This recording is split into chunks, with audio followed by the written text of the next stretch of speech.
Welcome to the Gallimaufric Science Podcast, a podcast about science, art, and culture. My name's Tommy, and joining me are my co-hosts, Scott, Raven, and Zach. Please introduce yourselves. Hi, I'm Scott, and I am an illustrator living in Alaska, and my wife is Raven. Hi, I am Raven Amos, and I too am an Alaskan illustrator, kind of specializing in dinosaur reconstructions. We also do this podcast as an exercise in audio editing. We have several accounts with Twitter, Patreon, and soon Ko-Fi, and that'll all be in the links on the YouTube page. Links in the show notes. Links in the show notes. So, Zach, you? My name is Zachary Miller. I'm also from Alaska. I'm a former paleo artist, now attempting to learn pinup art. I have a very neglected paleo blog called Waxing Paleontological, in which I try to talk about or teach people about kind of obscure animals, not just dinosaurs and pterosaurs. And I write for, podcast with, and review games for a site called Nintendo World Report. I've been doing that for, my God, I think almost 15 years. Oh, wow. Nice. 2006 is when I started, so not quite that. Yeah, so that's me. And what about you, Tommy? You should introduce yourself too. Well, you can find me on Twitter at _PZR, where you'll find links to all the things that I do online, such as the Parasite of the Day blog. And instantly, I just realized that I've been writing and administrating for that blog for about 10 years as well. So that's been quite a long time. I've written a lot about parasites and different kinds of parasites. And you can also catch this podcast on the internet radio Beware Radio on the first and last Friday of every month. They do rebroadcasts of our old episodes. I have a link to that in the show notes too. And without further ado, let's talk about the episode we're going to be talking about. So today we are going to be talking about All Tomorrows by C.M.Kosemen, who also is known under the pen name Nemo Ramjet. And this is kind of a follow-up to our previous episodes about Will Dixon's book Man After Man, because both works are based on the same concept: humanity evolving into wildly divergent form into the near and far future. But I got the impression from reading this work that this had a kind of a different approach and outlook on this particular concept. So I just thought I'll quickly ask if any of y'all have previous experiences with this work or any of Nemo Ramjet's work. I have seen Nemo Ramjet's or C.M.Kosemen's work before, for sure, but this is the first time I've read All Tomorrows for the podcast, so it was new for me. Yes, similar for me too. This is I was aware of C.M.Kosemen's All Tomorrows, but kind of through the All Yesterdays movement, ironically enough. But this is actually the first time myself that I've been able to read this cover to cover. So, and what about you, Zach? This is the first time I've read it too. I didn't even know it existed. Awesome. So we got like people with varying degrees of familiarity with C.M.Kosemen's / Nemo Ramjet's work. I have actually had a relatively long history of exposure to C.M.Kosemen work. So I first came across his art on the internet in the early to mid-ish 2000s under the pseudonym Nemo Ramjet. So it was either under his own website or through his profile or account on DeviantArt. So I really like his art style and artistic sensibility. And at one point, I even bought one of his t-shirt. It was a t-shirt that has a mantis shrimp on it that says the insect gods want you to talk dirty. And it seems that, it does seem like, I don't know if y'all notice, but there does seem to be an undertone or sometimes overtone of a horniness. I can see that. A lot of his art. Yeah, big time. Yeah, it's pretty evident when you look at the art. Yeah, it makes sense because we're dealing with biology, and that's the one most fundamental aspects of biology. It was just the horniness aspect. So I really like his approach to kind of biology inspired art. I followed his alien planet idea, the speculative evolution, the Snaiad project. We had all these like different alien fauna. Yes, I liked Snaiad a lot. Yeah. That was really, really cool. And also his lesser known series, which is these things called memetic life forms, which is like what if not quite internet memes as we know them today, but like what if, I guess, internet phenomena like trolling or like, clickbaiting, if that were to manifest itself as like a being. And I thought that was really cool. I don't know if they're still online, but I would recommend checking out like Nemo Ramjet's memetic life forms because they were quite cool. So I was already following his work, and in about 2006-ish, he self-published this little PDF, which is the one we're going to be talking about today or tomorrow. So as a fan of his work, I thought like, oh, cool, I'll check this out. So I downloaded it, read it, and thought it was really cool. And I was actually a few years later inspired to write this little short story in 2008 about the so-called Melzeri forms, which it's a speculative evolution or zoology story, which is essentially one big in-joke that would be understood by like 3 people on the planet.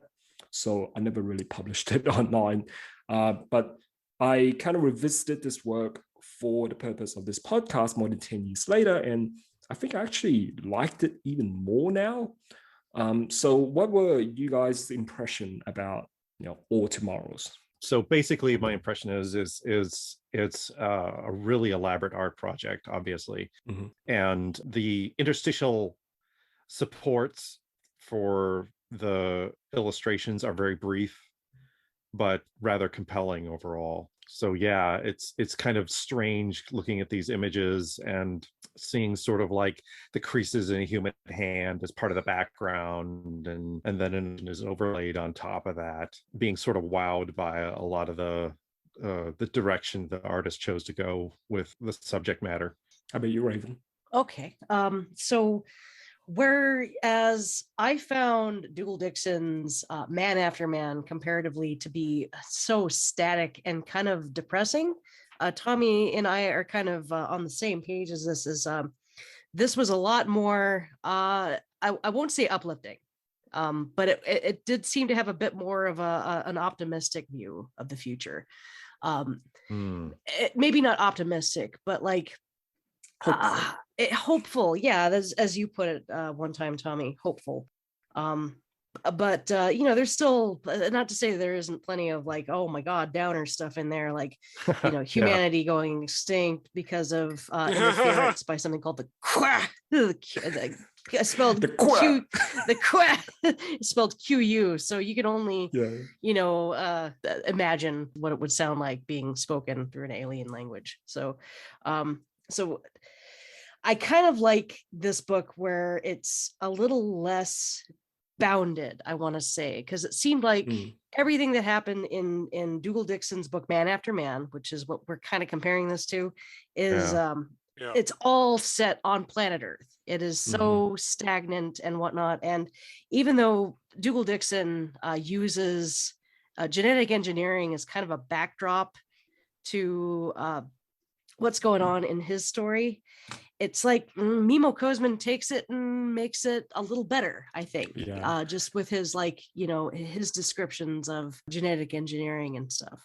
He actually thinks things out. Yeah, and I think he does. Yeah, he did, and especially with the gradual evolution over millions and hundreds of millions of years of these like different lineages of humans. I always thought that the qua or the were an excellent plot device for like having a hyper advanced alien that were masterful at tinkering with like genetics and biology, means that he has free reign to like just do whatever with like the human body plan to modify into all these different forms, and you basically take inspiration from biology textbooks to turn humanity into like all these unrecognizable forms. So we haven't heard about like what was your impression about it, Zach. So I thought I'll let you talk a little bit about like what do you reckon about All Tomorrows?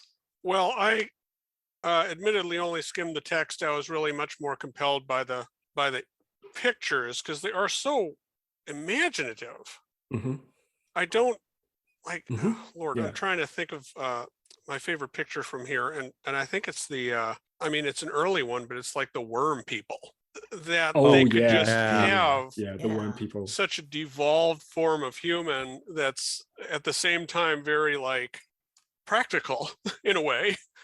And also, one thing I noticed about these humans is that as different and divergent as they are from us, with the worm people and the tempter and the flounder asymmetric people, there is Right. still a touch of humanity. Like you can kind of almost see it in their eyes, so to speak. There is like, despite how divergent they are, there's still like a hint of humanity in them. There is character. I think there is character to work of Nemo Ramjet's future human descendant, whereas in like Man After Man that we talked about in the previous episode, everyone just looks really down, just looks like really depressed. It's almost like the Virgin versus Chad meme, the Virgin Man After Man versus Chad All Tomorrows. And even in the stance, when you get up to the later chapters where all these post-humans, they become like reunified and they're just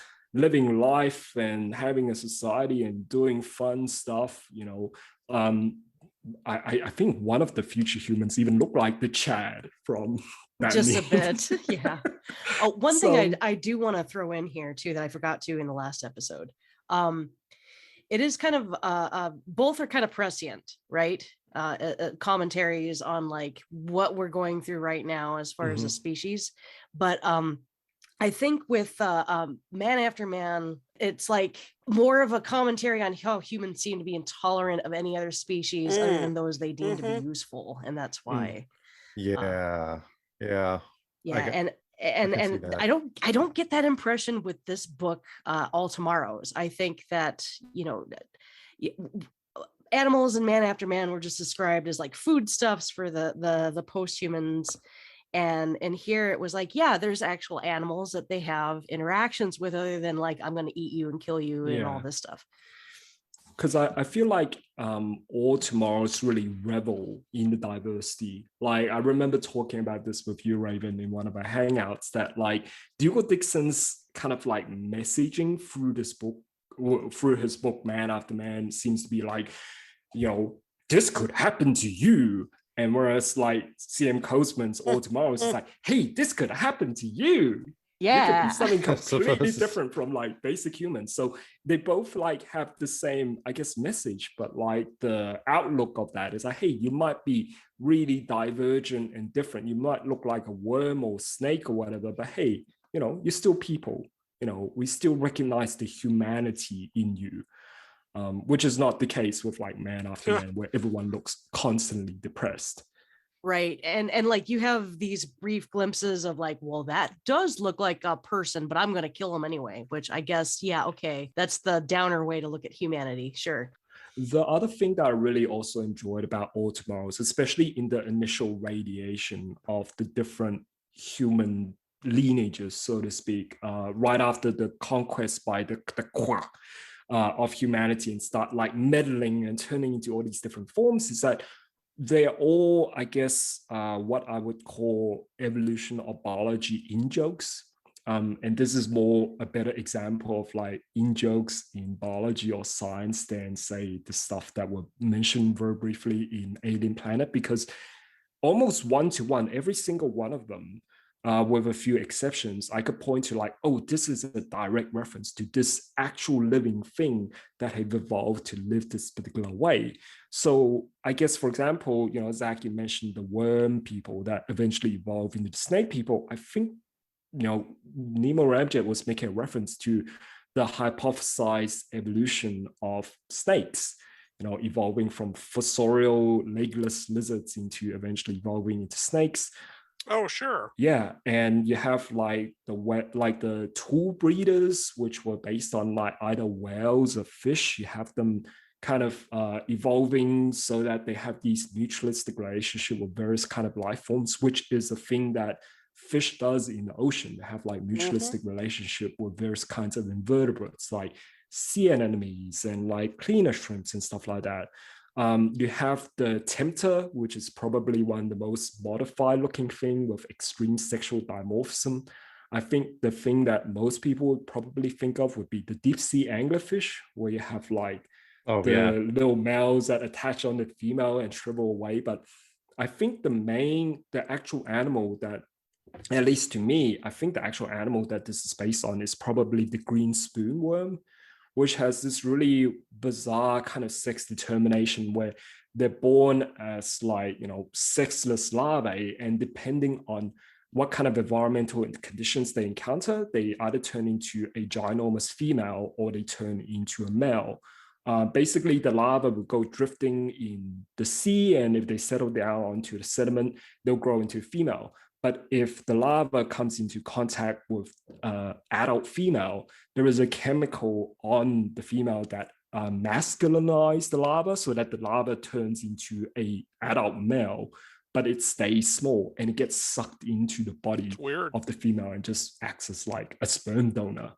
But that is like one-to-one. Oh, the tempter, that really weird looking, human descendant with like future, one of the ones that were featured and kind of subsequently went extinct. But I really like all the, as you guys pointed out, all these really imaginative ideas that I could trace back to like, oh, this was inspired by this thing. Oh yeah. And this was inspired by this other thing. I really like the modular people because they were directly inspired by the Siphonophores, which were like things like Portuguese man-o-wars.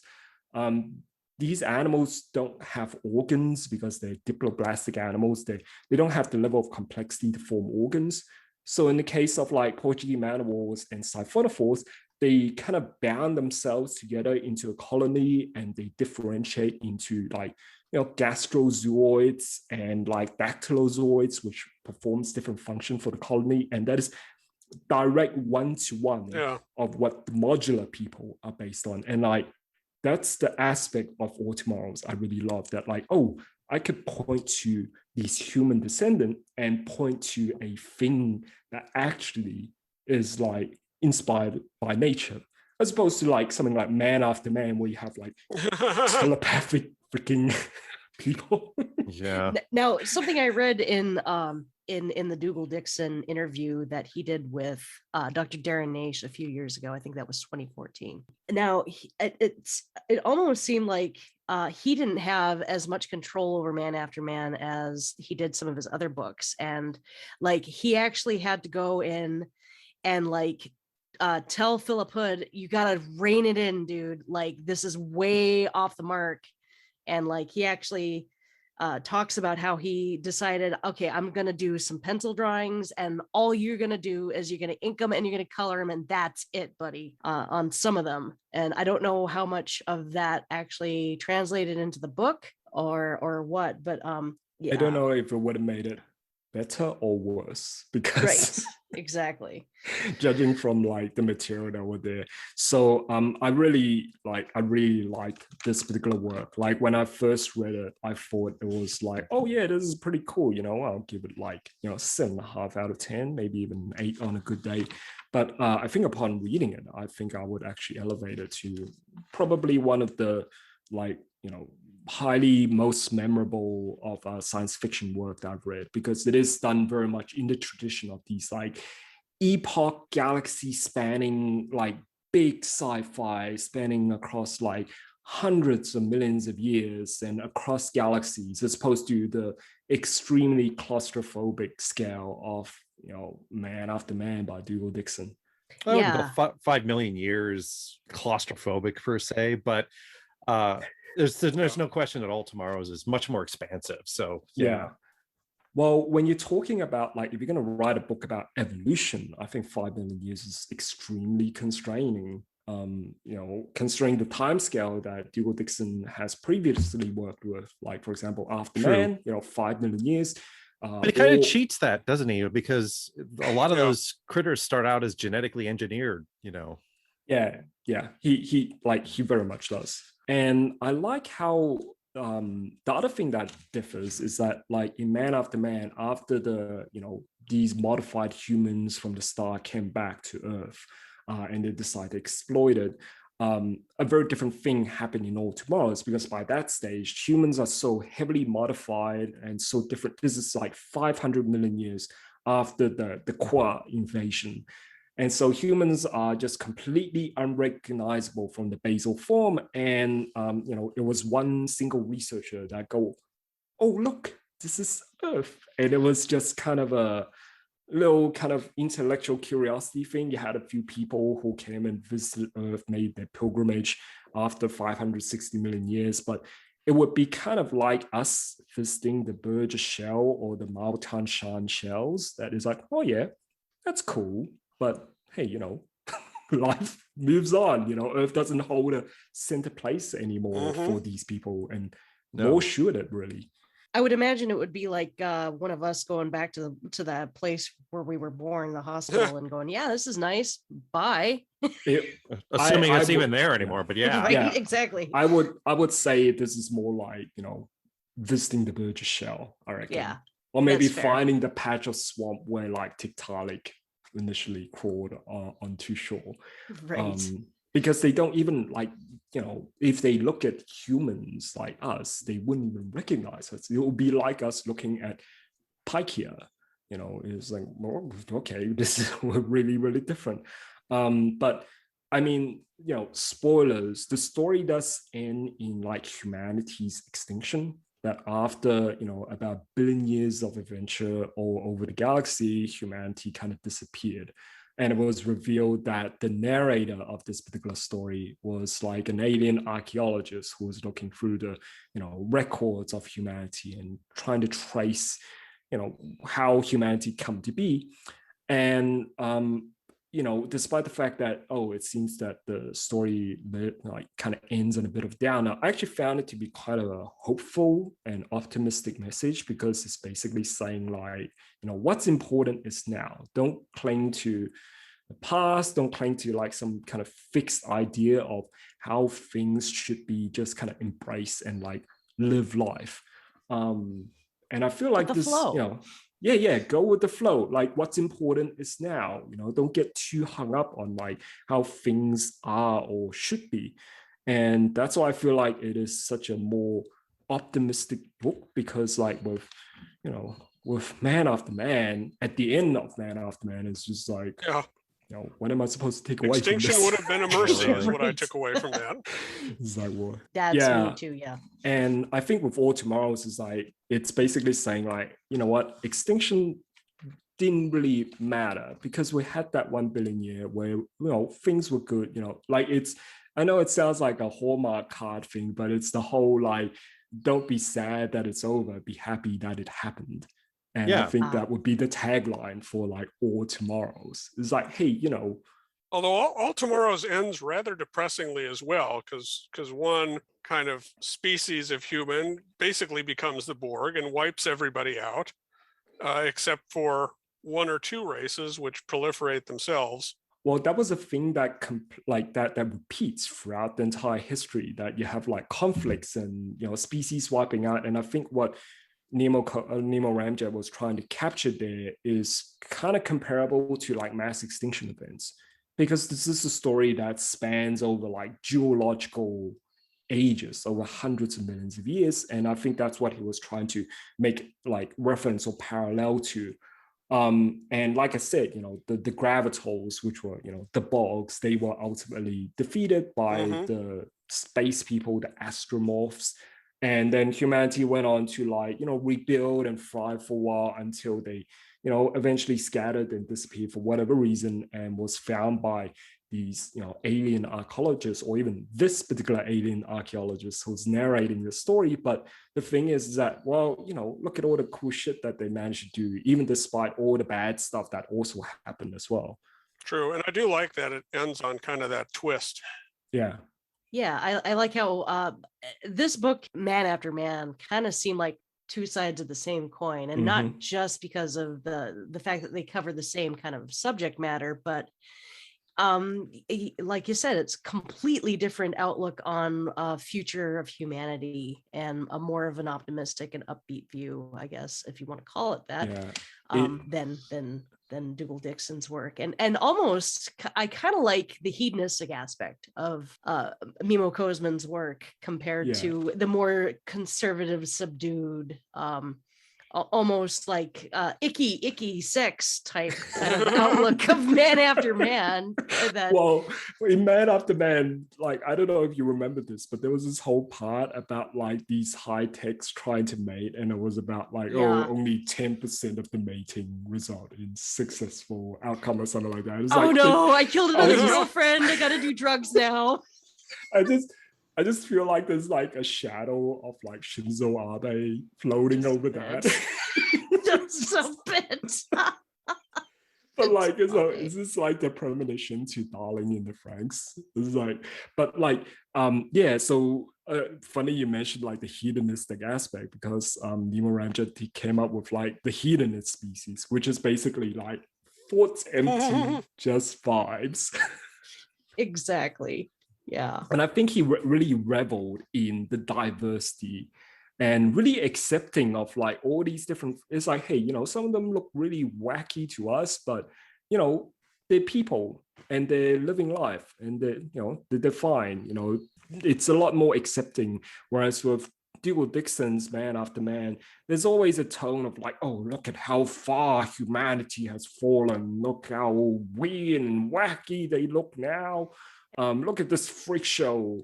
And how alien they are. It's really dead set on being a cautionary tale. So yeah. And I can understand that, because like, I guess Dougal Dixon's Ruelas' work has this kind of undertone of like, cautionary mindset about, environmental impact and destruction and stuff like that. But it seems that with Man After Man, he was just so dead set on it that he has forgotten to, I guess, what he's trying to achieve with Man After Man. It's like, I guess everything was just built around this cautionary, like, don't let this happen to you.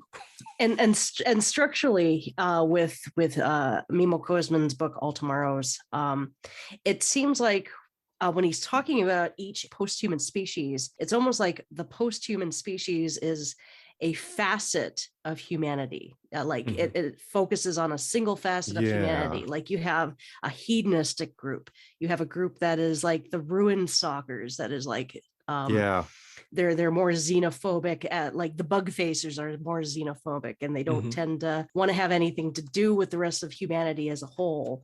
So they kind of like isolate themselves, and for good reason too, as you will read in the book. And the gravitols, they kind of screw things up for everybody. And even the gravitols are seen as human, even though they are machines, but they still have human minds. Yeah, and even after the massive war and all of that kind of stuff, they eventually kind of become part of humanity again.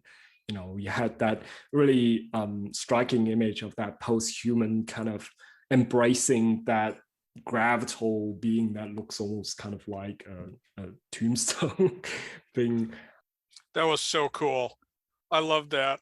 That was really striking. Another really interesting thing I found were the Sauro sapiens, which was kind of like a twist on the story, that this is like a species that was initially domesticated by humans, but they evolved to like adopt the human way of life and identify themselves as being like these humans that were the domesticators.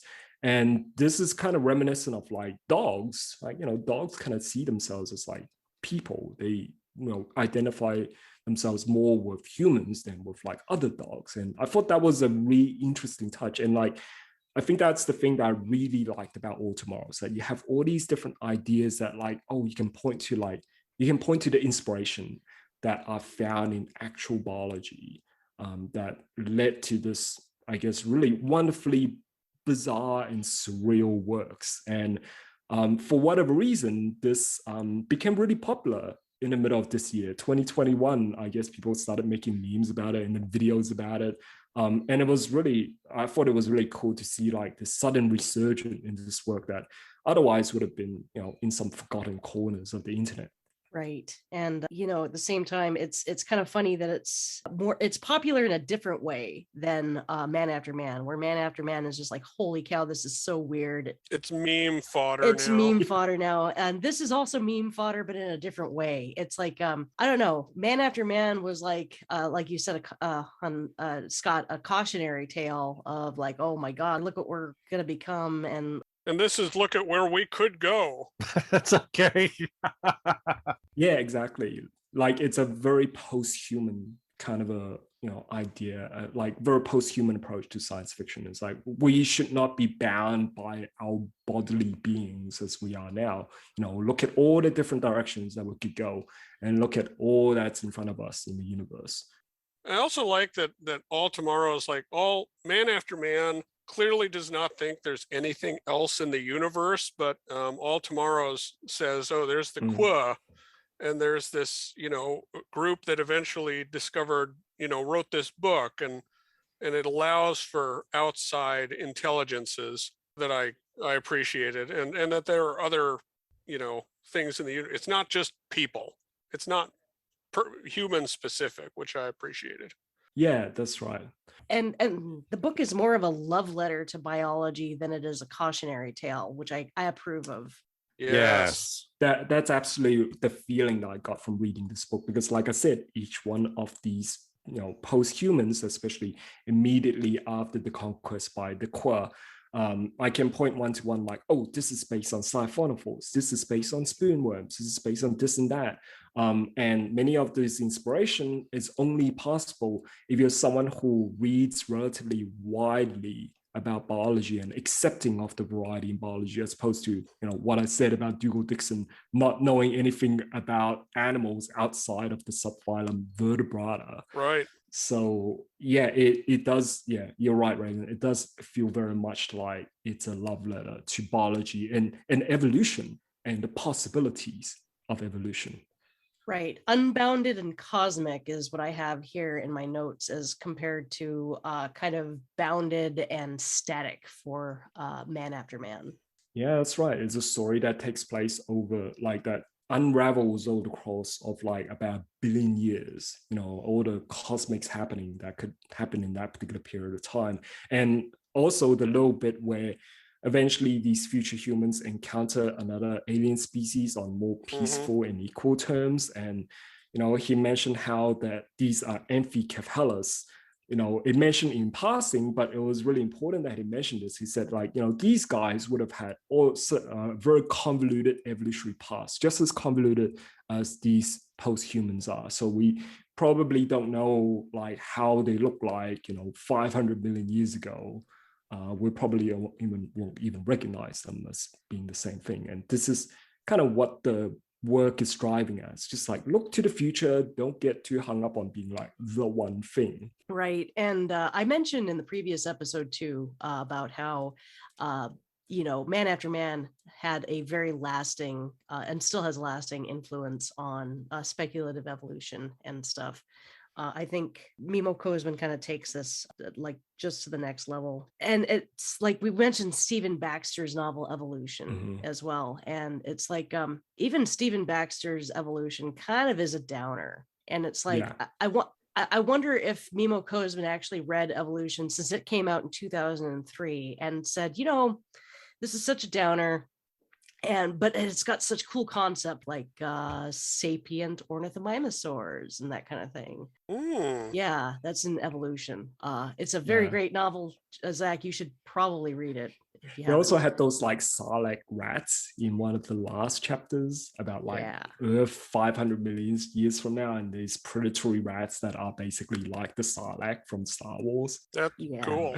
It is really cool. And there's actually an artist on DeviantArt, Prisichampsus, did some artwork based on some of the creatures in there. So that's something that I should probably mention too. I'm a fan of their work. I'm very appreciative that you guys turned me on to this work. I mean, I like it much more than Man After Man. It has so much more ambition than Man After Man did. Oh yeah. And the artwork obviously is like miles better. Oh yeah. And it delivers on that too. It delivers on that ambition too. So yeah, I don't feel cheated reading this book. I kind of feel cheated reading Man After Man, just a bit. Like I said, I want my time back on like reading Man After Man. But hey, I was able to create content, so Yeah. There you go. Yeah. And like we kind of come down hard on some of these things, but we really do like them in that they kind of also inform the general populace on like concepts of evolution in kind of a fun and artistic way too. Sure. I would prefer that they are informed by All Tomorrows rather than Man After Man, personally speaking. Oh, for sure. And I like seeing the fact that, you know, this like new generation of people online are taking inspiration from All Tomorrows rather than Man After Man, which is meme fodder. So I absolutely love this work. I feel like as if rereading it make me fall in love over again with this particular story that I initially read like over 10 years ago. And being a newcomer to this, I'm on board. I like this. I liked his Snaiad work, and I like this, I think, a little bit better. Oh yeah, I like that a lot. So if that's it, then I guess we can wrap up this episode. Yeah, thank you everyone for listening to us talking about future humans and you know, All Tomorrows and Man After Man and all of that. We'll catch you in the next episode.